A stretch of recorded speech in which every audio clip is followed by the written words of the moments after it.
10ನೇ ಕೀರ್ತನೆ. ಯೆಹೋವನೇ, ನೀನು ಯಾಕೆ ದೂರವಾಗಿ ನಿಂತಿದ್ದಿ?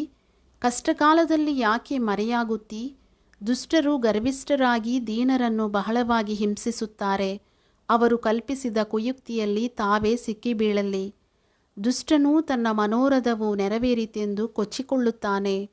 ಪರರ ಸೊತ್ತನ್ನು ಅಪಹರಿಸಿದವನು ಯೆಹೋವನನ್ನು ಅಲ್ಲಗಳೆದು ಬಿಟ್ಟುಬಿಡುತ್ತಾನೆ.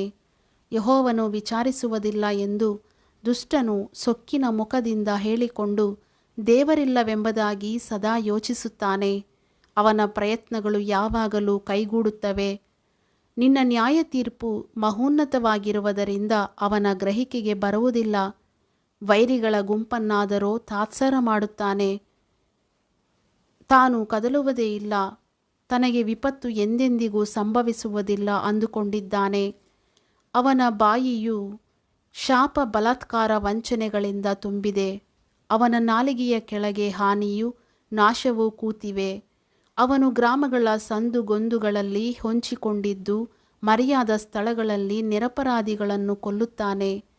ಅವನು ಗತಿಹೀನನನ್ನು ಹಿಡಿಯುವುದಕ್ಕೆ ಸಮಯ ನೋಡುತ್ತಾನೆ.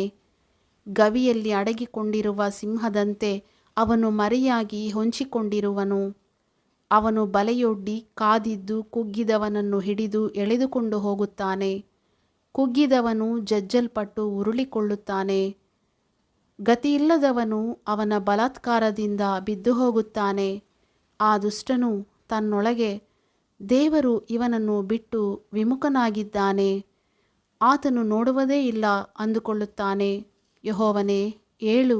ದೇವರೇ, ಕುಗ್ಗಿದವನನ್ನು ಮರೆಯಬೇಡ. ಅವನನ್ನು ರಕ್ಷಿಸುವುದಕ್ಕೆ ಕೈ ಚಾಚು. ದುಷ್ಟನು ನಿನ್ನನ್ನು ಯಾಕೆ ಅಲಕ್ಷ್ಯ ಮಾಡಬೇಕು?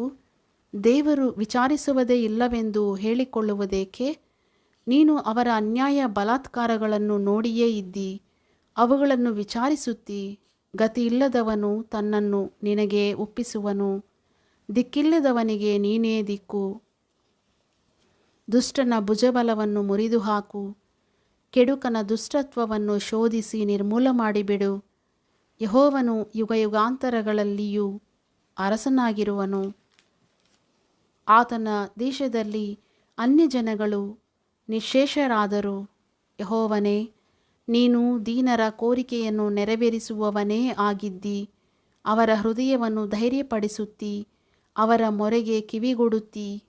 ನೀನು ದಿಕ್ಕಿಲ್ಲದವರ ಮತ್ತು ಕುಗ್ಗಿದವರ ನ್ಯಾಯವನ್ನು ವಿಚಾರಿಸುತ್ತಿ.